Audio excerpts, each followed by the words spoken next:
most likely to run into while you're in a Jeffco open space park is prairie rattlesnake. Not that people don't run into mountain lions or black bears, it's just less common. So I'd like to get started with rattlesnakes just because it's probably a little bit more relevant to what you're doing, particularly because you guys are timing your runs to when rattlesnakes like to be active. So reptiles, well, the wisdom that people generally spread around is that cold-blooded animals like reptiles like to be hot. And so they want to be out right now when it's sun beating down, the heat's radiating off of rocks. That's when they want to sit out there. And the truth of the matter is rattlesnakes like a core body temperature. It's about 10 degrees lower than ours to operate on. And they don't like to be excruciatingly hot. In fact, if they overheat, they can die just the same as we can by lack of oxygen or too much strain on their body, their proteins all denaturing. So they like to be outside when we like to be outside. If you think it's pleasant temperature outdoors, there's a good chance that rattlesnakes also feel the same way. I've seen rattlesnakes active above the ground on the surface, basking in the mid-50 degree range, and they can be out even into 90s if they're sitting in the shade somewhere, but they're generally not going to be out in the sun if it's 90 degrees out. They're going to be laid over in some grass. But when you come out in the morning, or if you run later in the evening as the temperatures start to drop off, that time of the year right now where that's when the pleasant temperatures are, that's when the rattlesnakes are active. You can kind of set your watch by when their activity will be. In the spring, they tend to be at midday when it's a little warmer. Then it's more like 70s degrees, low 80s. They like that temperature. Same thing in the fall. Winter is about the only time you're not going to consistently run into them unless you know where their den sites are. If you are happening to be walking around over at South Table Mountain or some of the other places with lots of rock outcrops, you can walk by on a day in December and see a pile of rattlesnakes out basking. But they're generally not out on the move at that point in time because the nighttime lows are too much for them and they would die. So they have to stay pretty close to their overwintering site. So if you see a rattlesnake on a trail, generally speaking, it's going to be stretched out. It's not going to look, generally, to start off with like this. This is a very excited animal. It's reared itself up off the ground and is ready to rock and roll, ready to defend itself. Generally, when you run into a rattlesnake, it's going to be stretched out in a line. It's either going to be holding still, basking, trying to get some warmth, or it'll be actively cruising across the trail. One of the reasons why we say stay on trail at all times is just because snakes will use trails to bask and they'll cross them sometimes, but they prefer habitat edges. So one of the #1 places that we tend to find rattlesnakes, especially as our tracking study at North Table has been showing us, is right next to a trail. There's a really good spot for them to hide. So they'll sit in the dappled sunlight there. They're waiting for rodents to come by. Small mammals really like to use our trails as highways. And they can duck into the tall grass when they need to, but they can move quickly along it. And rattlesnakes smell their trails, and so they sit and wait next to the trail for a small mammal to run by. What that it means as a consequence for us is that if there's a snake right in the grass next to you and you're not paying attention and you have your earbuds in, anything like that, and you don't hear it give a warning rattle, there is a possibility that you could take a bite on your ankle, which we don't recommend. So while you're out on trails, in order to avoid having an unwanted negative encounter with a rattlesnake, staying on a trail is your best option. If you're going to do anything off trail ever, which you won't be probably when you're running, but if any other time you're recreating, wear long pants and closed-toed shoes. Generally, if the pants are loose, that's going to give you a little more protection. Rattlesnakes are pit vipers, so they have really long fangs relative to their body, and they fold up into the top of the mouth. So a very large animal, and we don't tend to get them this big here, can have 3/4 inch long fangs, which seems like a lot, but if they snag on a piece of clothing, something like that, they're not going to deliver a venomous bite that's going to be very dangerous to you. Most of our rattlesnakes are 2 to 3 feet long, so not very big, nothing like the western diamondbacks and eastern diamondbacks you see south of here. So when you see one, we don't advise you ever to engage with a rattlesnake. So that includes attempting to kill a rattlesnake, that includes attempting to move a rattlesnake, or to otherwise haze it or harass it. We do advise people to haze problem coyotes that are too aggressive. We can talk a little bit about that here in a minute, but rattlesnakes are not very smart. They don't understand that you just want them to move away. They don't get a threat display. Anything that comes up to them and tries to engage with them like that, they're going to assume this is a predator. It wants to kill me. And so if you throw rocks at them, it just makes them more angry, makes them more afraid. They're more likely to sit tall and just hold on to their position.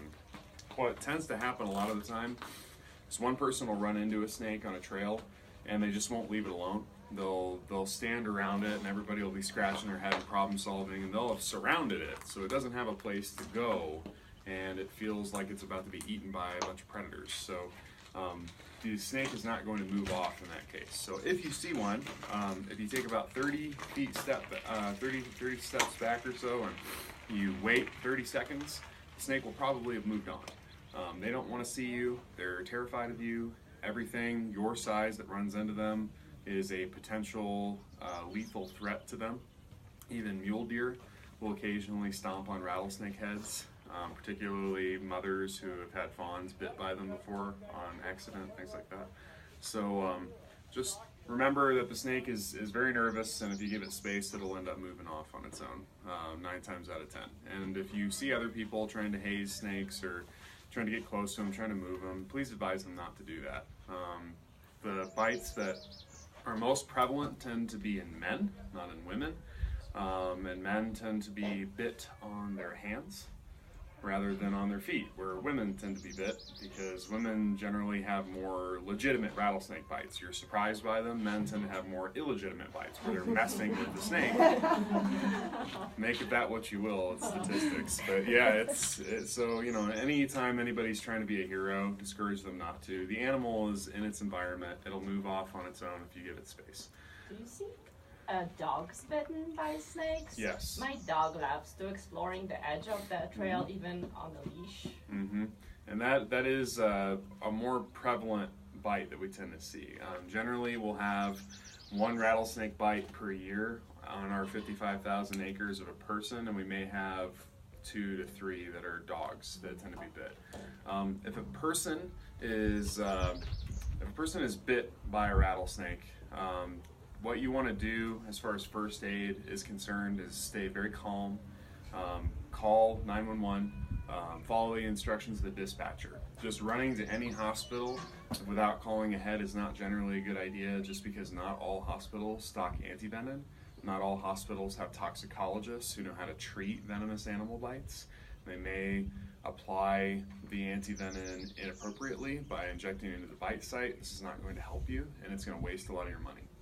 So call the 911 dispatcher and follow their instructions. They'll know what to do.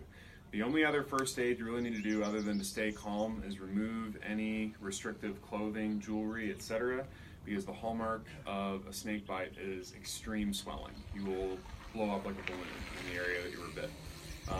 However, it's not life-threatening provided you go and get your self-treatment.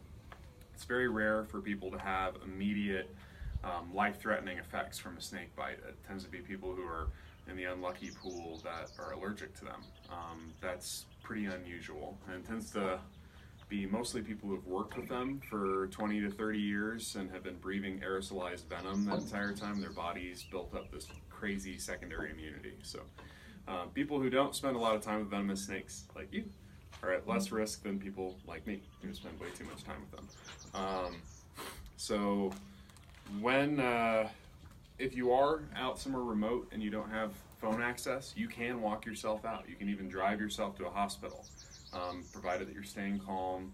And it does hurt, it is painful, it gets worse over time, so you do want to go and get help. Is there a medical reason to stay calm, or it's just your sleep? There is a medical reason to stay calm. The more you are panicking, the more you're circulating things through your blood. Rattlesnake venom in this area is almost entirely hemotoxic. You want to minimize how far and how quickly it moves through your system when it gets into your bloodstream, because it's essentially meat tenderizer.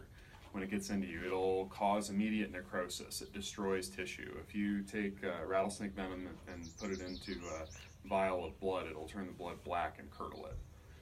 It's nasty stuff. It's not going to, like I said, it's not going to kill you, but if you don't get medical attention, you can end up losing fingers, you can lose nerves, you can lose ligaments and mobility in the extremity where you took the bite.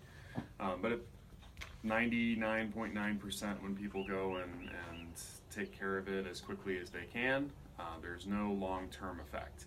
The major problem is the cost. Each vial of Crofab, the polyvalent antivenom that they're going to treat a rattlesnake bite with here, it retails at about $1,100 right now. If you take a bite from a large rattlesnake, you may need as little as 4 vials and as many as 32 in order to treat a bite. Health insurance doesn't cover it? It depends on your insurance, and that's something you can ask about. Some people that take bites find out that they were not covered, so you'll want to check into that and make sure. My advice is do everything you can to avoid a bite, and it can be done. It really can be. It's mostly a matter of just awareness, making sure that you understand that snakes live everywhere in Colorado, up to 9,000 feet. If you're in scrub habitat or grassland habitat like this, if you get up into Ponderosa forest up there, or you get down in sandhills, plains, cottonwood galleries, all of it's rattlesnake habitat. They'll live anywhere. There are a lot of small mammals for them to eat, and there are lots of small mammals that live in all of these habitats, so the prairie rattlesnakes can make that work. Really, just above tree line is the only place I'd say you're 100% okay, and you don't have to worry about it. If you go to Arizona or New Mexico, the rules change. They go higher. There are rattlesnakes that prefer to live 9,000 feet or higher in other places. So I always advise people to get familiar with their other snakes. The good news is rattlesnakes are the only dangerously venomous snakes in Colorado. We do not have coral snakes. We have a red, white, and black snake here called the milk snake. That is a king snake that mimics coral snakes, but it's completely harmless, and in fact likes to eat rattlesnakes and lives underground. So they're people don't tend to run into them as much. It's kind of a treat when they do. They get very excited about it. But yes.